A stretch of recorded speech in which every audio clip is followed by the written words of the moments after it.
Здраво на сите и добре доедовте. Денес ќе се нурнеме длабоко во нешто што е, можеби, една од најголемите дигитални мистерии на нашето време. Значи, сигурно секојдневно слушаме за најновите, најсофистицирани безбедносни системи, нели? А сепак насловите се преполни со вести за огромни компании кои биле хакирани. Еве го парадоксот што ги мачи експертите и сите нас. И покрај милиардите што се вложуваат во дигитална одбрана, напаѓачите некако сепак наоѓаат начин да влезат. Па како е тоа воопшто можно? И токму овој цитат ја погодува сршта на проблемот. Значи, целиот тој традиционален модел, знаете, градење високи дигитални ѕидини околу нашите податоци, тој пристап на тврдина, едноставно веќе не функционира. Не е доволен за да се справи со денешните неверојатно софистицирани закани. Добро, ајде да го разглобиме овој безбедносен парадокс. За да сватиме зошто моделот на тврдина полека се распаѓа, прво мора да видиме како воопшто е изграден. Да ги погледнеме темелите, нели? Само така ќе можеме да ги најдеме пукнатините. И како секоја добра тврдина, се започнува со нацрт. Во дигиталниот свет тој нацрт го нарекуваме мрежна топологија. Ајде да видиме што е тоа. Замислете го ова како архитектонски план на една зграда. Мрежната топологија е токму тоа. Таа од корен влијае на силата и слабостите на целата мрежа. Распоредот на собите и ходниците одредува колку е лесно или пак тешко некој да се движи низ неа. И тоа важи и за легитимните корисници, и секако за натрапниците. И овде јасно се гледа еволуцијата на тие нацрти.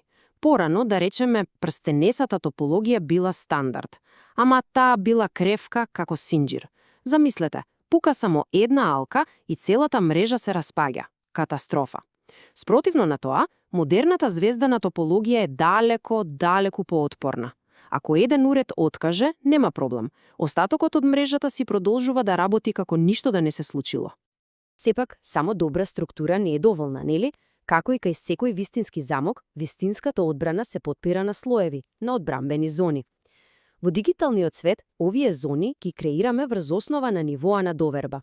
Логично е, не секој дел од мрежата е еднакво важен или еднакво ризичен.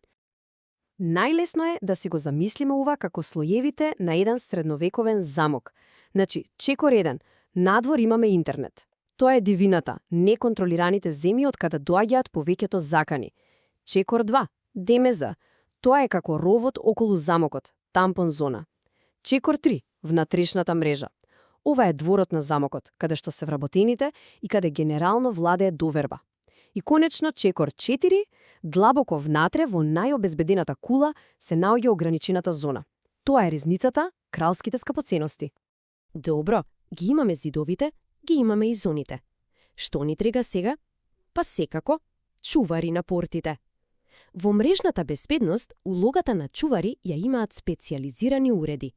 Нивната работа е активно да го надгледуваат и да го контролираат целиот сообраќај што се движи меѓу овие зони.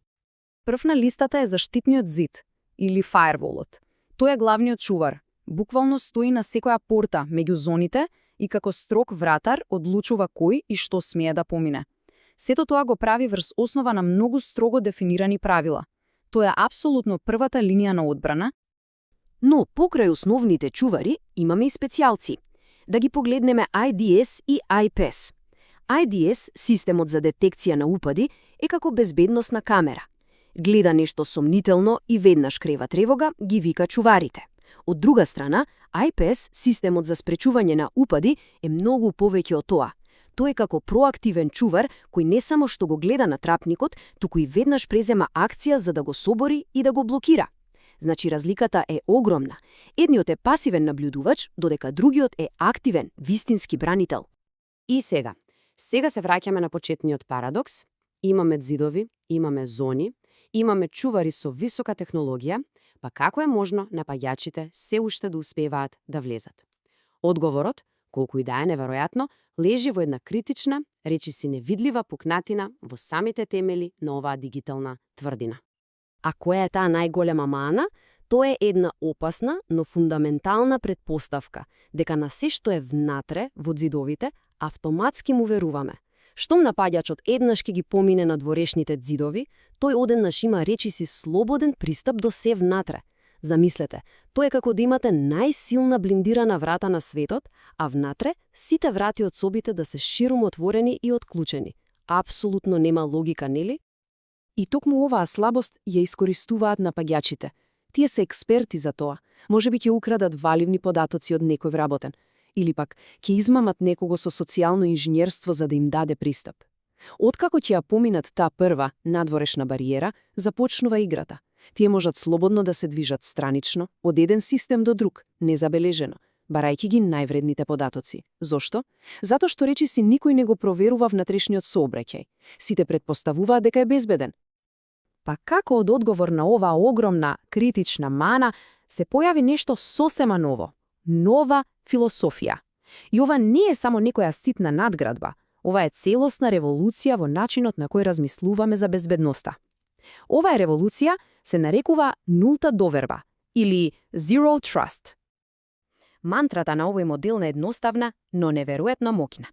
Никогаш не верувај, секогаш проверувај. Целата идеја е комплетно да се отфрли концептот на доверлива внатрешна мрежа. Наместо тоа, апсолутно секој обид за пристап до кој било ресурс се третира како потенцијална закана. И мора да биде темелно проверен и потврден. Не е важно дали барањето доаѓа однадвор или од внатре. И како функционира ова? Па користи на вистина паметни технологии.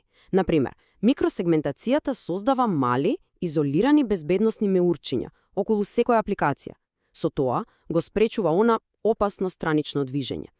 Потоа, имаме софтверски дефиниран периметар, или SDP, кој создава директна, шифрирана врска само меѓу корисникот и апликацијата што му треба.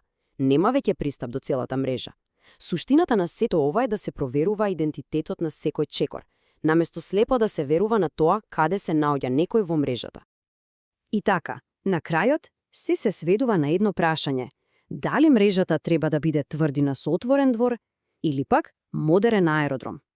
Традиционалната безбедност гради неверојатно силни надворешни зидови, но кога еднаш ќе влезете внатре, дворот е целосно отворен и ранлив. Од друга страна, моделот на нулта доверба го претвора целиот дигитален простор во аеродром.